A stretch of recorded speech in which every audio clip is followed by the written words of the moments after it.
Rain-soaked and shivering, the boy's eyes held secrets no child should carry. Grace recognized something in him, that same wounded look her own son wore after his father left. Poor single mom let a lost boy stay the night, the local paper would later report. But Grace never imagined that single night would shatter her world of double shifts and hand-me-downs.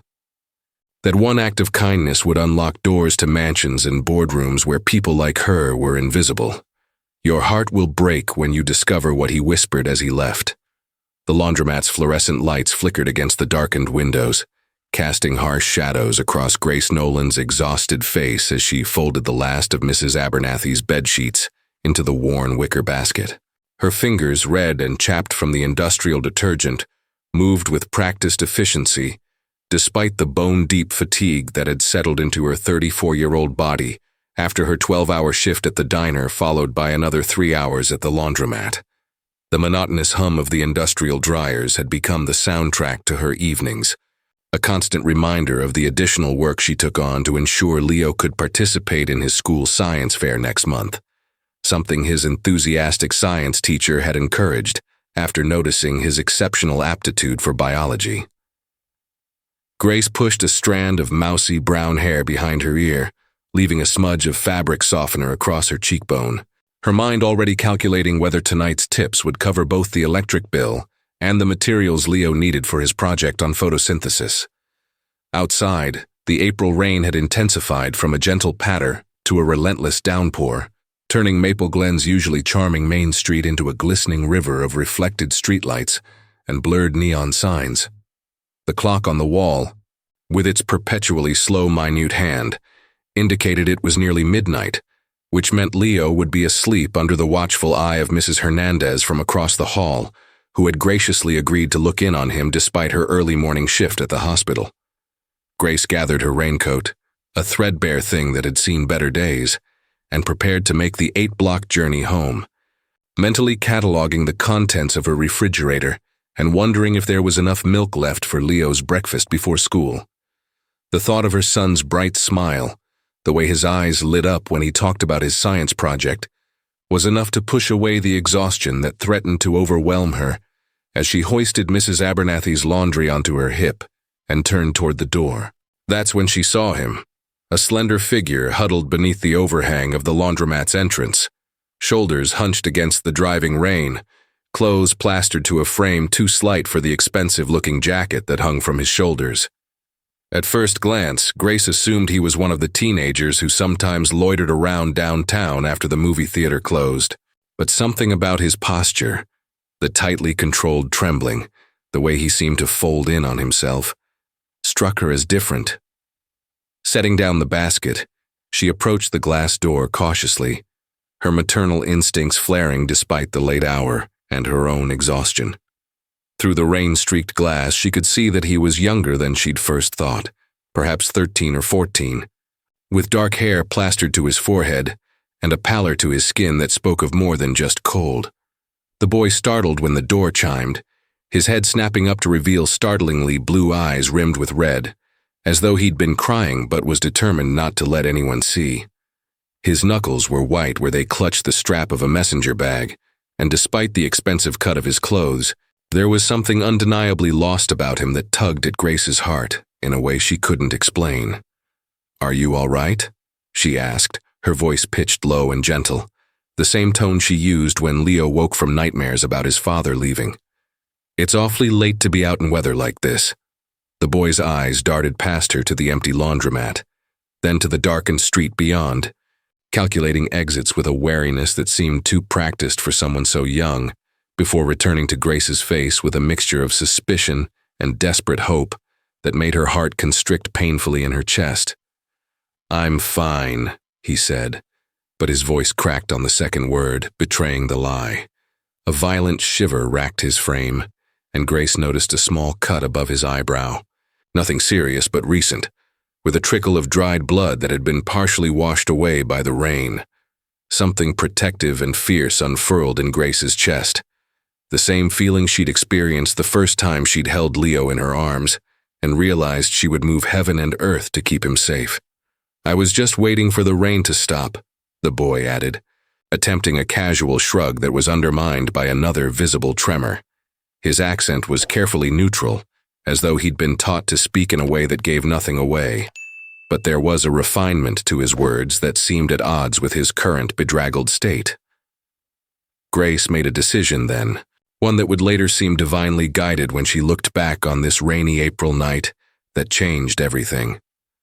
"I don't think this rain is stopping anytime soon," she said, offering a small smile that she hoped conveyed warmth rather than pity. "I live just a few blocks from here with my son. He's about your age, I think. I was heading home to make some hot chocolate before bed. We always have extra." She paused, giving him space to refuse, recognizing the importance of allowing him choice when everything about his posture suggested someone who felt cornered. "You're welcome to join us, get dry, and wait out the storm somewhere warm. No questions asked," she added, seeing the hesitation in his eyes. The internal war between desperation and distrust playing out across features too young to have mastered the art of concealing emotion completely. "I'm Grace, by the way. Grace Nolan," she offered, extending her hand but not moving closer, allowing him the dignity of deciding whether to accept her offer of kindness without pressure.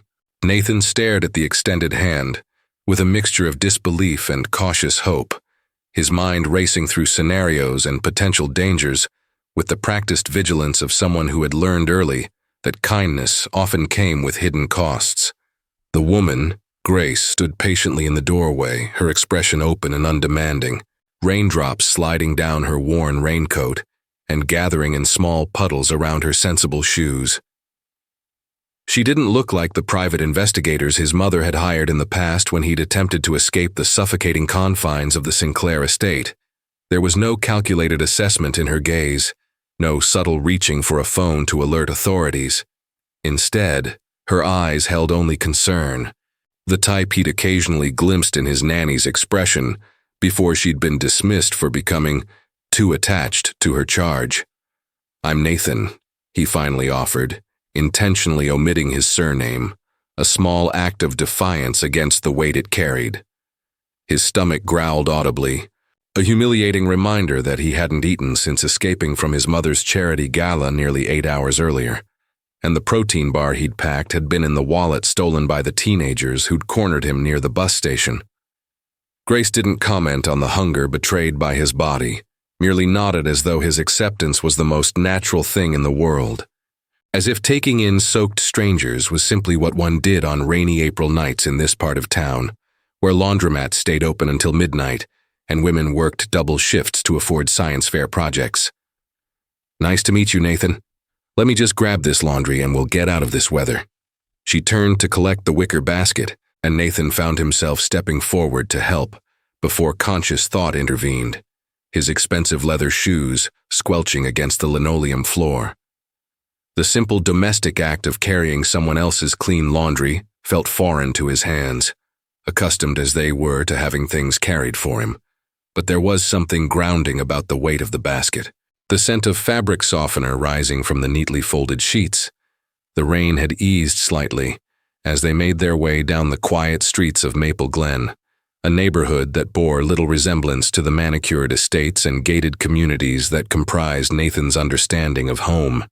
Here, modest houses with mismatched furniture on porches sat comfortably beside apartment buildings, with window boxes of resilient flowers defying the early spring chill. Grace walked with purpose, occasionally pointing out landmarks with the casual familiarity of someone who had traversed these streets countless times.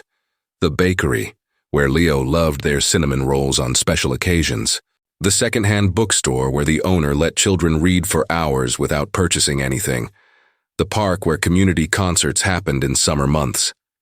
Her voice created a tapestry of a life lived simply but richly, full of small pleasures and connections that had been entirely absent from Nathan's existence of private tutors, scheduled playdates with the children of his mother's business associates, and silent dinners in formal dining rooms.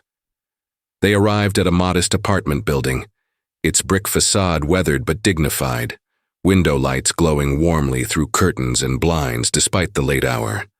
Grace led him up 3 flights of stairs, apologizing for the lack of elevator, though Nathan found himself appreciating the honest exertion of the climb after hours of aimless wandering through unfamiliar streets. "It's not much," Grace said as she unlocked the door to apartment 3C, a hint of self-consciousness coloring her voice for the first time since their meeting. "But it's home." She ushered him inside, and Nathan was immediately enveloped by warmth, not just the physical relief from the chill of his wet clothes, but something more profound that emanated from the space itself. The apartment was small, every inch carefully utilized, but unlike the calculated minimalism of contemporary design that characterized his mother's various properties, this home felt genuinely lived in, each object clearly chosen for utility or sentiment rather than aesthetic impression. A woman in scrubs rose from the couch as they entered, her eyebrows lifting slightly at the sight of Nathan but quickly smoothing into a polite smile. "Leo's been asleep since 9, she reported to Grace. "Did all his homework and read for half an hour before lights out, just like you said." Her gaze flickered to Nathan again, curious but not intrusive, and Grace quickly introduced him as a friend's son who'd been caught in the rain. The ease with which Grace constructed this benevolent fiction, sparing Nathan the discomfort of more detailed explanation, created a lump in his throat that he couldn't quite swallow down. Mrs. Hernandez nodded, gathered her things, and departed with a gentle squeeze to Grace's arm and a kind, "Nice to meet you, Nathan," that carried no hint of the suspicion he'd grown accustomed to from the adults in his mother's orbit, for whom every interaction was a potential business opportunity or strategic alliance. Once they were alone, Grace showed him to the bathroom, providing a stack of clean towels and a set of Leo's pajamas that might be slightly small, but would be warm and dry. "Take your time," she said. "I'll make that hot chocolate I promised, and there's leftover chicken soup if you're hungry." The bathroom was tiny compared to the marble expanse he was accustomed to, but as Nathan peeled off his sodden clothes and stood beneath the shower's hot spray, he felt layers of tension washing away along with the chill of the rain. The silver pendant that hung around his neck, the only item he'd been determined not to lose, the only thing he'd fought back for when those boys had taken his wallet, caught the light as water streamed over it. His father's parting gift before the cancer took him, leaving Nathan alone with a mother who had transformed grief into relentless ambition, who had rebuilt Sinclair Holdings into an empire, while forgetting that her son needed more than Swiss boarding schools and trust funds to feel secure in the world. Steam curled around Nathan as he emerged from the bathroom, hair damp and curling slightly at the ends, Leo's borrowed pajamas a bit short at the ankles, but otherwise a reasonable fit. The apartment had taken on a different quality in his absence. The overhead lights dimmed, replaced by the softer glow of a lamp beside the couch, and the gentle blue-white illumination from the small television, playing an old movie with the volume turned low. Grace stood in the kitchenette, pouring hot chocolate into mismatched mugs, her movements efficient yet somehow graceful despite her evident fatigue. She had changed into worn sweatpants and a faded university sweatshirt, her hair freed from its practical ponytail and falling in soft waves around her shoulders, transforming her from the determined working woman at the laundromat into something more vulnerable and approachable. The transformation fascinated Nathan, accustomed as he was to his mother's unwavering public persona that never slipped, even in the privacy of their home. "Perfect timing," Grace said, looking up with a warm smile that crinkled the corners of her eyes. "The soup's heated up, and the hot chocolate is ready. Come sit." She gestured toward the small dining table, already set with bowls, spoons, and a plate of slightly misshapen cookies that Nathan would later learn were from Leo's first solo baking attempt the previous weekend. The domesticity of the scene, so ordinary to most but extraordinarily foreign to him, created a tightness in his chest that made it momentarily difficult to breathe. He sat where indicated, hands awkwardly resting in his lap until Grace placed a steaming mug before him, the rich scent of chocolate rising with the steam. "It's not fancy," she warned. "Just the packet kind with extra marshmallows the way Leo likes it." The casual mention of her son, the easy inclusion of Nathan in this family ritual, unleashed something warm and dangerously hopeful in his chest. The soup was simple: chunks of chicken, carrots and celery in a broth that tasted of herbs and home. But Nathan found himself eating with an enthusiasm that surprised even him, not realizing how hunger had gnawed at him until the first spoonful hit his tongue. Grace ate more slowly, occasionally glancing at a door down the short hallway that he presumed led to Leo's bedroom, a mother's instinct to check on her child even when all was well. "So," she said after he'd finished his first bowl and she'd wordlessly ladled a second serving for him. "No questions asked was part of the deal, and I meant that. But I want you to know that if there's anyone who should be called, anyone worried about where you are tonight." She left the sentence hanging, an invitation rather than a demand, her eyes steady on his but lacking the piercing intensity his mother used in board meetings. The look that had made CEOs twice her age squirm in their leather chairs. Nathan stared into his soup, watching the steam rise in lazy curls, the silver pendant feeling suddenly heavy against his chest beneath Leo's borrowed t-shirt. "There's no one," he said finally, the words emerging more bitter than he'd intended. Or rather, there are probably several security teams and private investigators, but not because... He broke off, struggling to articulate the complex reality of being simultaneously the most important asset in Evelyn Sinclair's portfolio and the least understood person in her life. "My mother doesn't worry about me," he clarified, aiming for casual indifference but hearing the hurt 14-year-old boy beneath the attempted sophistication. "She worries about what my absence might mean for Sinclair Holdings' public image, about whether the board will see it as evidence that she can't manage her personal affairs effectively enough to warrant their continued confidence in her business acumen." Grace's expression shifted subtly, not to pity, which would have made Nathan retreat back into carefully constructed walls, but to a kind of recognition, as though she understood something essential about the loneliness he'd described. "That sounds incredibly difficult," she said simply, offering validation without presuming to fully comprehend the gilded cage he'd temporarily escaped. "Everyone deserves to be seen for who they are, not what they represent." The straightforward acknowledgement of his personhood, delivered without agenda or expectation, loosened something that had been tightly wound within Nathan's chest since his father's funeral 5 years earlier, when his mother had whispered, "Be strong for the photographers," rather than acknowledging the depth of their shared loss. For the first time that night, Nathan felt the burning pressure of tears behind his eyes and quickly raised his mug of hot chocolate, using the rim to hide the trembling of his lower lip. They sat in companionable silence for several minutes. The only sounds the gentle clink of spoons against bowls and the muted dialogue from the old movie still playing in the background.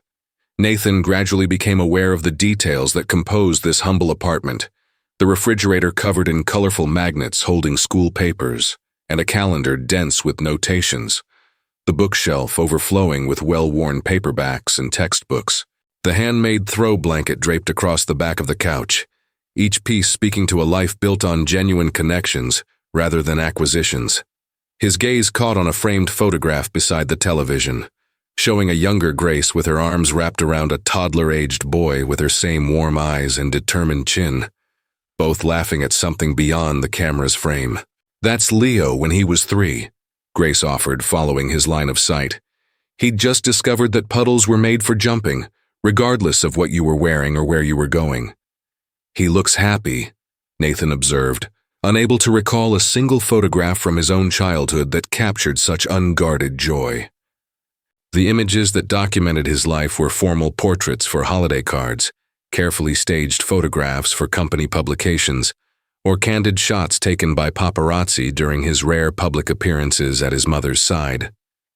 Grace nodded, her expression softening with maternal pride. "He is, mostly. It hasn't always been easy since his father left, but Leo has this incredible capacity for finding joy in small things." She hesitated, then added with quiet certainty, "That's worth more than any material advantage I can't give him, that ability to appreciate what is rather than longing for what isn't. It's something I try to remember on the hardest days." The simple wisdom in her words resonated deeply with Nathan, who had everything money could buy yet felt a constant, unnamed hunger for something his mother's wealth had never been able to provide. Sunlight filtered through thin curtains, casting patterns across Nathan's face and gently pulling him from the deepest sleep he'd experienced in months. For a moment, disorientation gripped him, the unfamiliar sensation of a couch beneath him rather than his king-sized bed, the absence of his bedroom's climate control maintaining perfect temperature regardless of season, the sounds of domestic life already stirring beyond the living room where he'd spent the night. The events of the previous evening rushed back in a flood of memory. The rain, the laundromat, Grace's unexpected kindness, the late-night conversation that had somehow extracted more truth from him than years of sessions with the exclusive therapist his mother had engaged following his father's death. Nathan sat up slowly, the borrowed blanket pooling around his waist as he took in his surroundings in the clarity of morning light, noticing details that had escaped him in the emotional exhaustion of the previous night. The Nolan apartment revealed itself as even more modest than he'd initially registered, the furniture mismatched but cared for, small repairs visible on closer inspection, a carefully mended tear in the couch cushion, a wooden chair leg reinforced with metal brackets, curtains that had been lengthened with fabric that almost but didn't quite match the original. Yet despite these signs of financial constraint, there was an undeniable atmosphere of intentional coziness that permeated the space.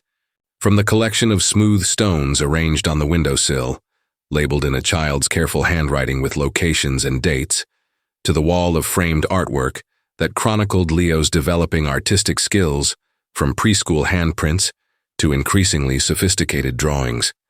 Everything spoke of a home created through presence rather than purchasing power, a concept so foreign to Nathan's experience that he found himself both fascinated and slightly envious of the authenticity it represented. The sound of hushed voices drew his attention to the small kitchen, where Grace stood at the stove flipping pancakes while conversing quietly with a boy who must be Leo. The resemblance between mother and son was immediately apparent. The same warm brown eyes, the same determined set to their chins, though Leo's hair was several shades darker, and his frame lankier, all knees and elbows in the way of boys on the cusp of adolescent growth spurts.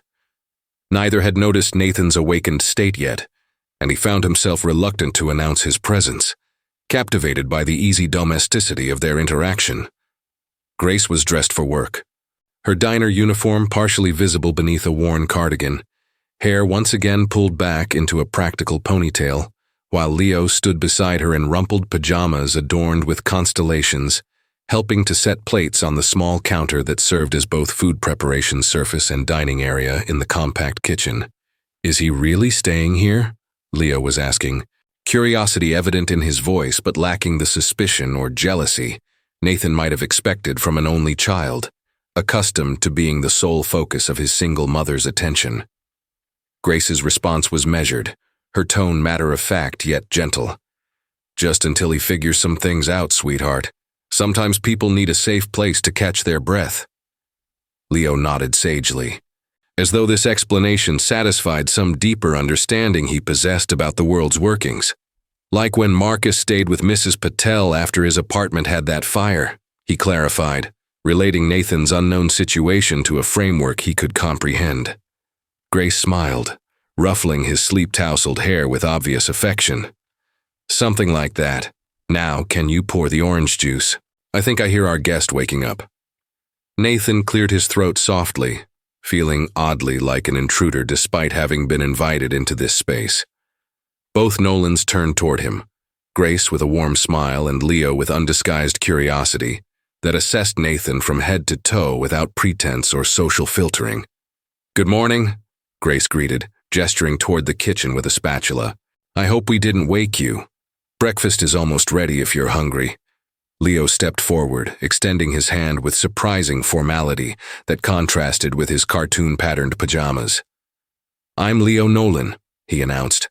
"I'm in 7th grade at Maple Glen Middle School, and I'm doing a science project on photosynthesis that's probably going to win first prize, because I figured out how to show the oxygen bubbles in real time with this apparatus I built from my old fish tank parts."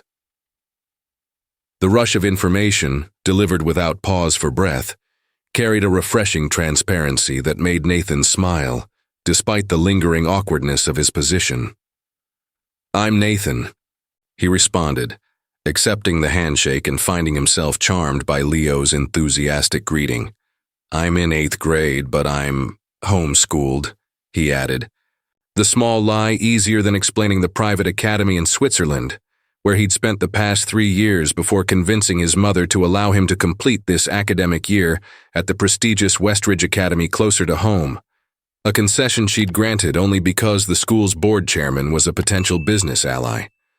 Leo's eyes widened with interest rather than skepticism. Homeschooled? That must be awesome. Do you get to choose what you study?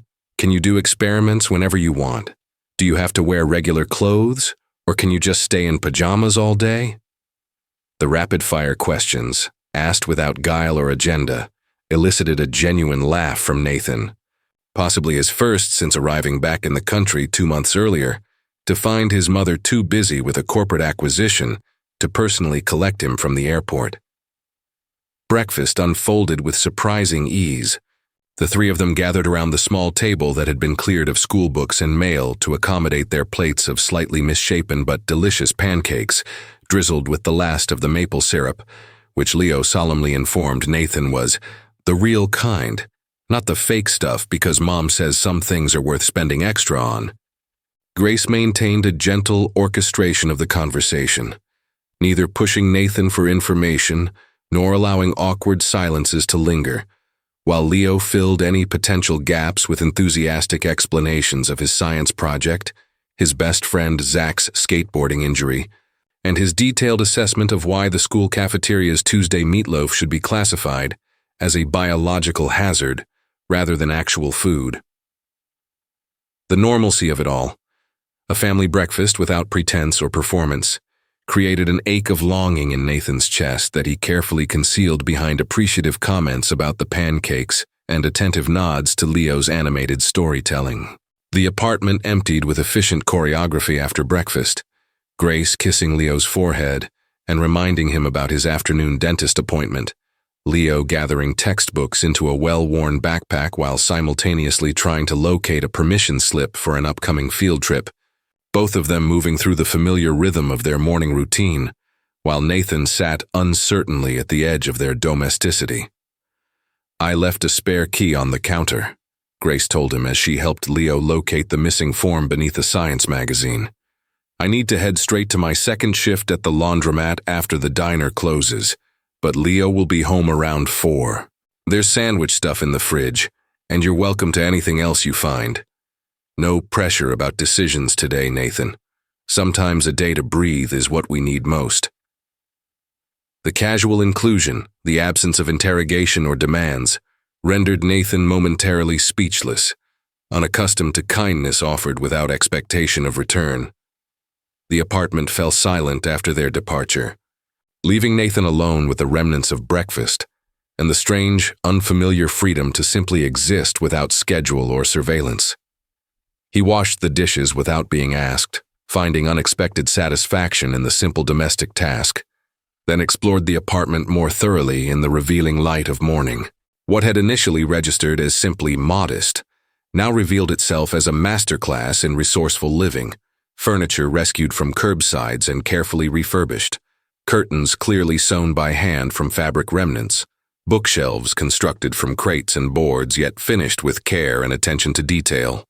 Every corner of the small space spoke to Grace's determination to create beauty and comfort within severe constraints, a stark contrast to the curated luxury of his mother's various residences, where teams of professionals maintained environments designed to impress rather than nurture. Nathan's attention was drawn to the refrigerator gallery of Leo's life, report cards showing solid B's with occasional A's in science, a certificate for Most Improved Player from a community basketball league, a carefully preserved drawing labeled "Me and Mom at the Beach" from what appeared to be several years earlier. Among these ordinary treasures was a newspaper clipping with a recent date, showing Leo beaming beside a science project display, the headline reading, "Maple Glen Middle School Students Advance to Regional Science Competition." Nathan's chest tightened as he read the small caption explaining that Leo Nolan's project on photosynthesis had been selected as one of 3 to represent the school. the competition scheduled for next month at the State University campus. The pride evident in this simple clipping, carefully preserved among the milestones of Leo's life, contrasted sharply with the professional press releases that documented Nathan's academic achievements, impersonal announcements crafted by Sinclair Holdings' PR department to enhance his mother's image as a successful executive who seamlessly balanced corporate leadership with single parenthood.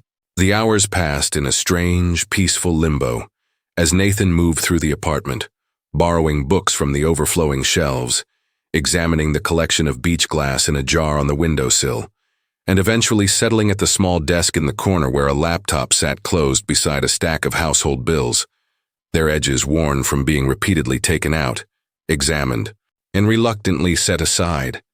Without conscious intent, Nathan found himself reaching for the silver pendant that hung around his neck, the only item he'd refused to leave behind when fleeing his mother's suffocating control. The pendant had been his father's, a simple silver disc engraved with a compass rose, a reminder that even when lost, one could find direction again. His father had placed it in his 9-year-old hands during their final conversation, hoarse voice explaining that a true compass pointed not just to geographic north, but to what mattered most in life. "Your mother's compass got stuck pointing at success, Nathan," he'd said, his once strong hands frail against the hospital sheets. "Don't let yours get fixed on any one thing so strongly that you lose sight of everything else." The sound of a key in the lock startled Nathan from his reverie, the afternoon having slipped away unnoticed while he was lost in thought. Leo burst through the door with characteristic energy, backpack sliding from his shoulder to the floor as he announced, "I survived the dentist and I have 0 cavities, which means I get to pick dinner tonight, and I'm thinking we should make breakfast again because pancakes are basically perfect for any meal of the day, don't you think?" He paused midstream, noticing Nathan's position at the desk, then continued without missing a beat, "Have you been bored all day? I brought my tablet back from school. We're supposed to be working on this history project about local businesses, but we could play Cosmic Defenders instead if you want. Do you play? I'm on level 28, but I'm stuck on the asteroid field because my reflexes aren't fast enough for the meteor shower sequence." The torrent of words washed over Nathan like a cleansing rain, requiring nothing but presence and attention, no calculated response or strategic positioning necessary. "I've never played," he admitted, realizing as the words left his mouth how many ordinary adolescent experiences had been deemed frivolous or counterproductive by his mother's exacting standards. Leo's eyes widened with delighted disbelief, as though Nathan had confessed to never having tasted chocolate rather than merely missing out on a popular game. "Never played Cosmic Defenders? It's only the most epic space adventure ever created. Come on, I'll show you. It's way better than doing my history assignment anyway." Without waiting for response, Leo grabbed his tablet from his backpack and flopped onto the couch, patting the cushion beside him in clear invitation, his openness to friendship immediate and unguarded, in a way that made Nathan's throat tighten with emotion he couldn't quite name. The afternoon dissolved into laughter and exaggerated groans of defeat as Leo patiently guided Nathan through the game's basics, never showing frustration at Nathan's initial clumsiness with the controls or making him feel inadequate for his lack of gaming experience. Instead, each small success was celebrated with high fives and enthusiastic encouragement, creating a camaraderie that Nathan had never experienced with the carefully selected, appropriate companions his mother had arranged throughout his childhood. When Leo casually offered half of his after-school snack, a slightly bruised apple and 3 slightly stale cookies, the simple act of sharing without calculation or obligation seemed to Nathan like a profound expression of humanity he'd been missing his entire life. By the time Grace's key turned in the lock hours later, announcing her return from her double shift, Nathan had experienced more genuine connection in one afternoon of video games and snacks than in years of formal dinners and supervised activities with the children of his mother's business associates.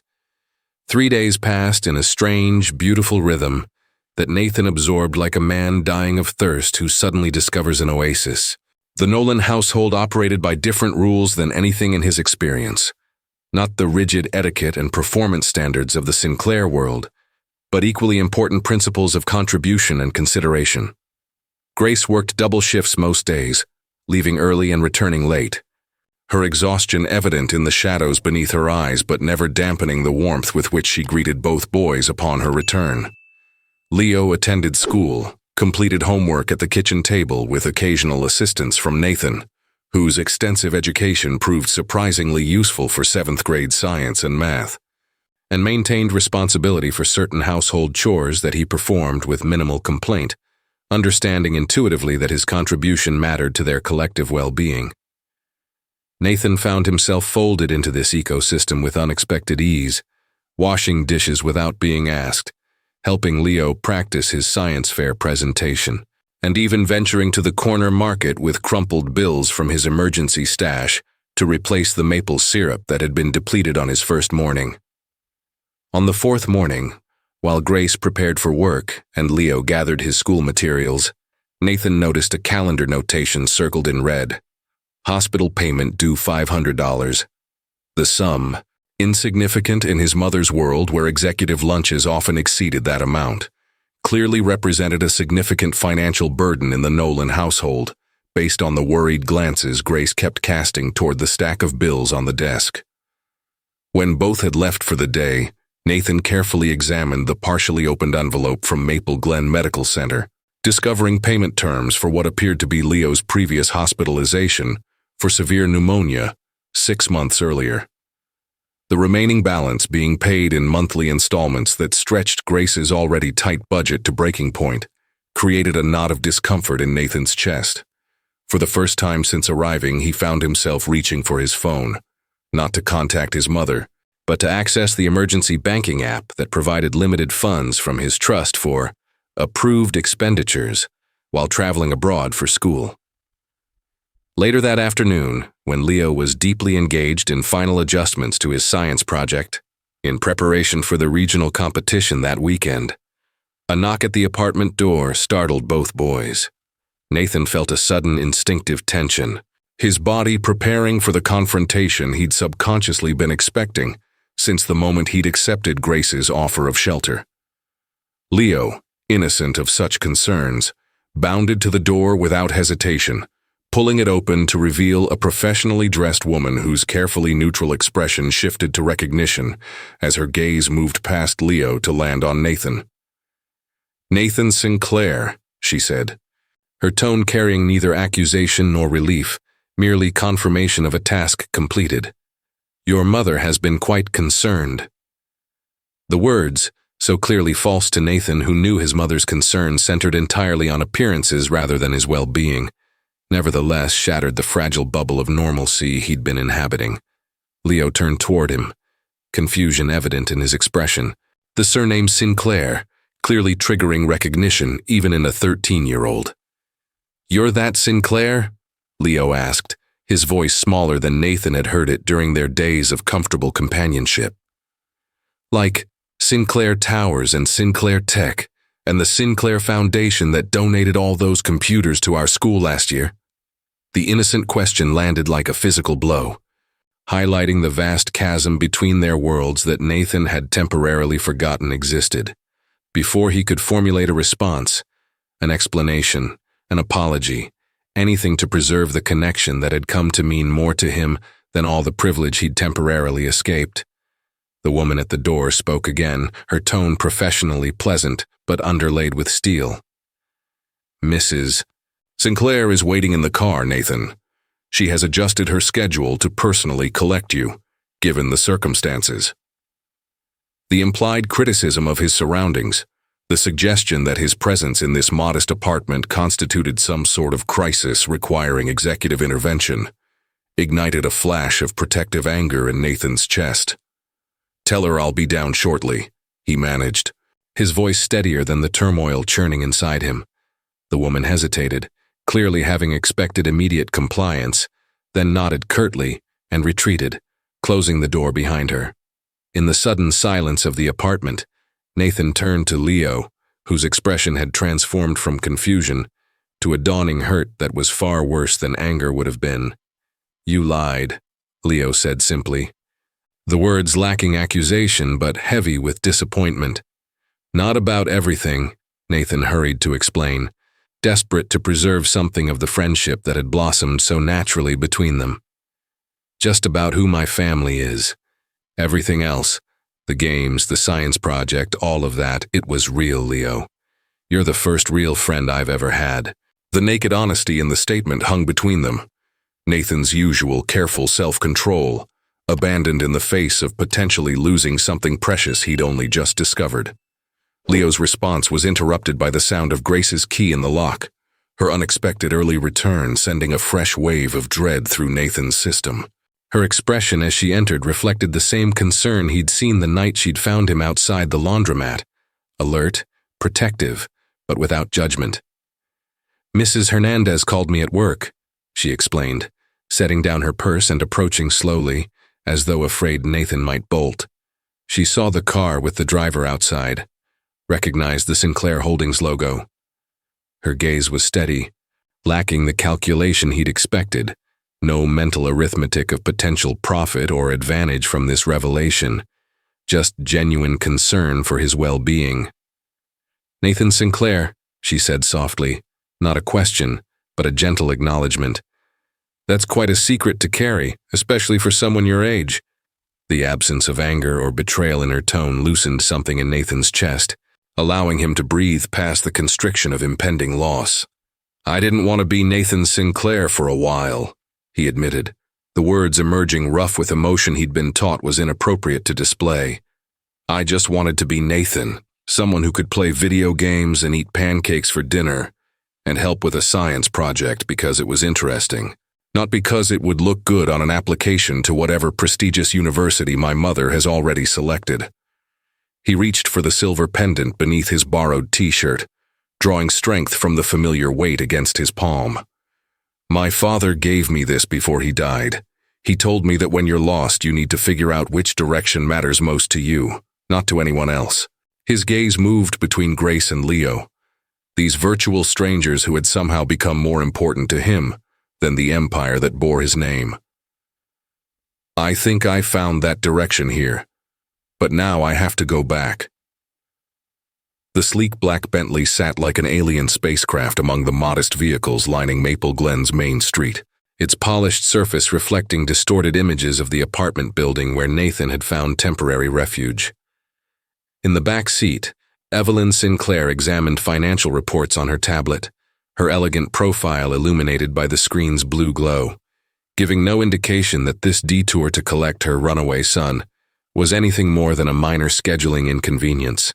Nathan stood frozen on the sidewalk, his few belongings, the clothes he'd arrived in now cleaned and folded by Grace's careful hands, clutched in a paper grocery bag that felt absurdly inadequate against the backdrop of his mother's calculated opulence. Behind him, Grace and Leo remained in the doorway of their apartment building, their presence a silent support that made the impending separation even more painful to contemplate.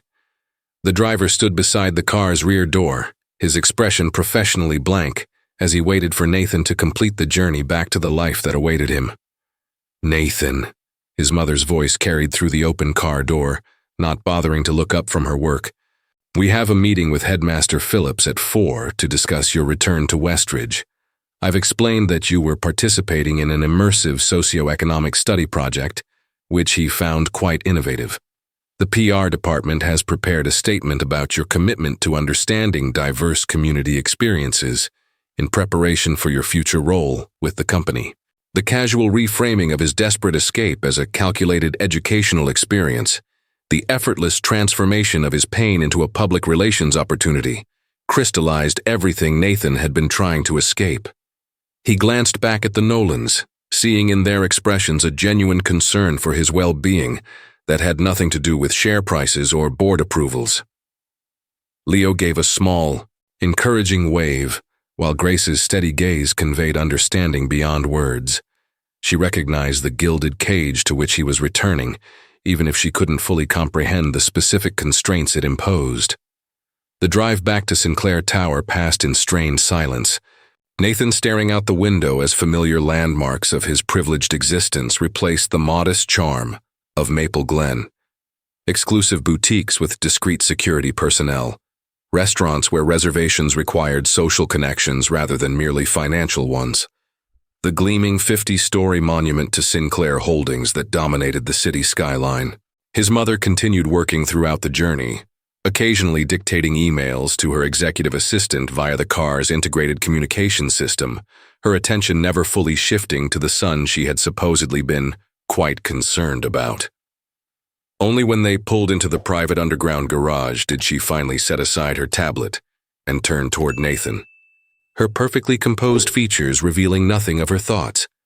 "This behavior cannot happen again," she said, her tone measured and reasonable, as though addressing a minor board disagreement rather than a fundamental cry for connection from her only child. "You have responsibilities to this family and this company that supersede adolescent impulses." The penthouse apartment that occupied the top 3 floors of Sinclair Tower felt cavernous after the cozy confines of the Nolan home, its minimalist design and museum-quality art collection creating an atmosphere of sterile perfection that required constant maintenance by an invisible staff. Nathan's room, restored to immaculate order during his absence, bore no evidence of the emotional storm that had preceded his departure. The scattered books and discarded formal wear from the charity gala had been neatly organized, the hastily scrawled note he'd left crumpled on his desk nowhere to be seen.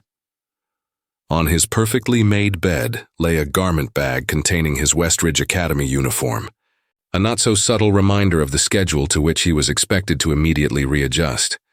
The contrast between this impersonal luxury and the warm chaos of Leo's bedroom, with its space posters taped unevenly to walls, science equipment balanced precariously on every surface, and that morning's hastily discarded pajamas still on the floor, created an ache of longing so intense that Nathan had to sit on the edge of his king-sized bed, fingers gripping the premium Egyptian cotton sheets, as though they might anchor him against the tide of emotion threatening to overwhelm his carefully constructed composure. Days passed in a blur of structured activity designed to reintegrate Nathan into the life his mother had planned. Meetings with Westridge administrators who treated his absence as an educational opportunity, rather than an act of desperation. Sessions with his mother's preferred therapist who specialized in adolescent adjustment issues among high-achieving families. Carefully supervised social engagements with the children of business associates, who regarded him with the calculating assessment they'd learned from their parents. Throughout it all, Nathan moved as though underwater, going through required motions, while his thoughts constantly returned to the Nolan apartment, to Grace's quiet strength as she managed impossible demands with dignity, to Leo's unguarded enthusiasm that found joy in simple pleasures rather than acquisitions, to the feeling of belonging to something authentic rather than being a carefully positioned chess piece in his mother's corporate strategy. The silver pendant remained his constant companion, hidden beneath custom-tailored shirts and designer sweaters, a small weight against his chest that reminded him a different compass existed than the one directing his mother's ambitions. On the 5th evening after his return, Nathan sat at the formal dining table, mechanically consuming a gourmet meal prepared by the household chef, while his mother discussed upcoming quarterly projections with her chief financial officer, who had joined them for dinner, as was typical when Evelyn worked late. Neither adult directed conversation toward Nathan beyond perfunctory inquiries about his school preparation, his presence at the table seemingly more a matter of propriety than genuine inclusion. When his mother's phone chimed with a priority message, drawing her attention away from even this minimal acknowledgement of the family dinner hour, Nathan made a decision. Quietly excusing himself, he returned to his room and retrieved the phone he'd been using during his time away. Not his regular device, which featured multiple tracking applications installed by his mother's security team, but the prepaid phone he'd purchased at a convenience store on his first day of freedom. With careful deliberation, he composed a text message to the number Grace had programmed into the device before his departure. Leo, how did the regional science competition go? Still thinking about you guys, Nathan. The message that jolts Nathan arrives while he performs the choreography of privilege. Westridge meetings, a mother negotiating multi-million-dollar labs like tip money, his face arranged into polite alertness. Leo's exclamation points, First place at regionals, a sick oxygen system. The apartment feeling empty, cut through the marble and mahogany with disarming sincerity. The line about Grace saving for bus tickets lands like a stone. $5 million for a STEM wing. As a starting point, $100 for a ride to state as a mountain. That contrast, now mapped onto his own skin after the diner and the cramped couch, refuses to be rationalized into a spreadsheet. By dinner, Evelyn is forking lettuce between conference calls, and Nathan's composure is a veneer over a decision already hardening into action. If his life is a series of doors opened by the Sinclair name, he decides which one to hold for someone else. The bank lobby is a cathedral to certainty, and Nathan moves through it in a uniform that reads like a keycard. Educational purposes is the incantation his father's trust recognizes, the narrow clause no amount of maternal oversight can entirely seal. He asks for enough to solve the problem without ringing the alarm, more than bus fare, less than a headline, and shapes it into a cashier's check addressed not to a person, but to a possibility. Maple Glen's Science Department. The manager smiles the way people do when proximity to power feels like competence. Paper becomes policy. Policy becomes passage. Nathan walks out lighter and heavier at once, the secret weight of doing something right in a family that prefers doing things big. Grace is summoned to the principal's office with the usual dread reserved for bills and bad news, only to find embossed gratitude posing as merit. The Sinclair Foundation has noticed Leo, apparently, and wishes to underwrite his present and pre-approved parts of his future. She reads the letter, hears the phrasing about sustainable energy and promising applications, and sees none of the suits who would have stood out in that gym like oil on water. It's him, his discretion wrapped in her dignity, help disguised as recognition, a bridge built where a handout would have been refused by pride and circumstance. Tears threaten, but she files them with the other things there's no time for, and says the right words on behalf of the boy who has earned everything except the door he cannot open alone. That night, 2 texts cross a quiet city and do the work of whole conversations neither of them knows how to have aloud. State arrives in a blur of foam boards and fluorescent lighting, Leo in his element beneath questions that would wither older men. The scholarship's protective case clicks shut like a tiny promise kept, and the bus hums toward a future Grace dares to imagine for 3 uninterrupted hours. In the gym, judges orbit. In the cafeteria, color drains from Leo's face. He insists it's nerves, but the heat under Grace's palm tells a story her body remembers too well. The calculus of care, finals in less than an hour, buses that keep their schedules, a clinic that answers to familiarity more than coverage, clashes against a fever climbing without permission. She chooses the living boy over the winning board. Hospitals traffic in both speed and gates, and the glass facade promises the first while the intake desk enforces the second. Leo's breathing is a metronome gone wrong. Forms multiply to the rhythm of a deposit no single mother can conjure in an afternoon. Grace counts accounts, credit, favors she has not yet asked for, and comes up short by a margin measured in fear. The coordinator mentions assistance that moves at the speed of bureaucracy, which is to say, not at the speed of an illness with its own timeline. She reaches for her wallet anyway, ready to bankrupt the month and barter the next. A boy in a misaligned tie arrives with a name that exempts and a card that compels, and the machinery shifts from triage to treatment as if the two were ever separate. While antibiotics do their quiet violence, Nathan sits in the waiting room and learns to wait without power, a new discipline for someone raised to escalate. Grace finds him and asks the question people ask when they already know the answer. He confesses to tailing the bus not to be seen, but to belong, just a witness at the edge of someone else's joy. He speaks without the armor of corporate diction and calls what he did what it is, not nothing. She covers his hand and names the thing money can't purchase, but can sometimes protect, a space big enough for brilliance without an entry fee. In that fluorescent hush, they both understand that this was never about charity. It was about refusing to let a system decide the size of a life. For a moment, their worlds stop being opposite shores and become 2 banks of the same river. The confrontation on the 49th floor is a boardroom scene written by conscience and rehearsed in spreadsheets. Nathan enters not as heir apparent, but as petitioner with numbers that argue for decency in the language his mother respects. Metrics, budgets, PR lift. He dismantles the foundation's old alchemy, tax benefits spun into headlines, without contempt, then proposes a new equation where visibility and virtue are not mutually exclusive. Evelyn reads, recalibrates, resists, because resistance is how authority keeps its shape. He answers with the one fact impermeable to strategy. Leo almost died because a desk asked for proof of worth. The truth lands with the weight of a man who is absent and suddenly present in both of them. His father, invoked not as leverage, but as lineage. What do you want is not a dismissal, but an opening, and Nathan steps through it with specifics. Permanence for Leo's scholarship, expansion for Maple Glen, a seat at the table, and permission for friendship that is not a program. The silence that follows is the sound of a hierarchy considering an exception, and in doing so, a revision.